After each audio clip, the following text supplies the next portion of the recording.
கடலூர் மாவட்டம் சேத்தியாத்தோப்பு அருகே அரசு பேருந்தில் மதுபோதையில் பயணித்த ஒருவர் பயணிகளிடமும் ஓட்டுநர் நடத்துனரிடமும் வாக்குவாதத்தில் ஈடுபட்டு அலப்பறை செய்ததால் பயணிகள் அவதியடைந்தனர்.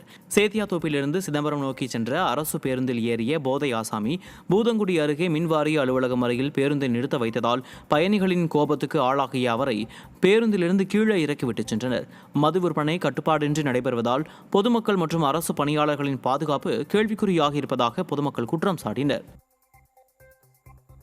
திண்டுக்கல் மாவட்டம் நத்தம் அருகே நெடுஞ்சாலைத்துறையின் அலட்சியத்தால் பயணிகள் நிழற்குடையில் பெயர் பலகை வைப்பது தொடர்பாக பொதுமக்களிடையே வாக்குவாதம் ஏற்பட்டது. மதுரை வத்திப்பட்டி அருகேயுள்ள இணைப்பு சாலையில் உள்ள பயணிகள் நிழற்குடையில் ரெட்டியப்பட்டி என பெயர் பலகை பொருத்தப்பட்டிருந்தது. இதையடுத்து வத்திப்பட்டியைச் சேர்ந்த பொதுமக்கள் ரெட்டியப்பட்டி மக்களிடம் தங்கள் ஊரின் பெயர் பலகை பொருத்த வேண்டுமென கூறி வாக்குவாதம் செய்தது பரபரப்பை ஏற்படுத்தியது.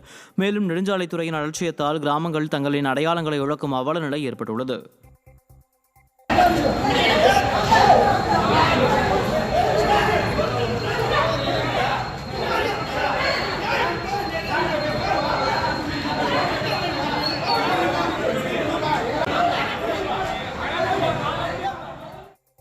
திருப்பூரில் காவல் நிலையம் சென்ற டாஸ்மாக் பார் பொறுப்பாளரை காவல் ஆய்வாளர் தாக்கி அராஜகத்தில் ஈடுபட்டுள்ளார்.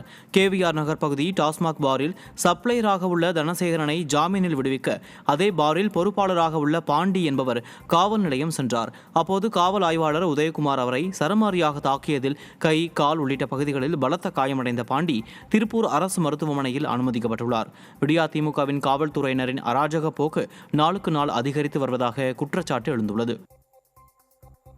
திருச்சி மாவட்டம் சிறுகனூர் அருகே ஒயிட் பெட்ரோல் ஏற்றி வந்த டேங்கர் லாரி கவிழ்ந்து விபத்துக்குள்ளானது.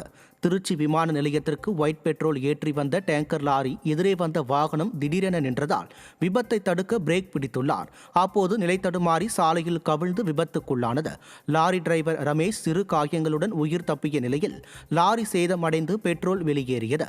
நல்வாய்ப்பாக தீ விபத்து ஏதும் இன்றி பெரும் அசம்பாவிதம் தவிர்க்கப்பட்டது.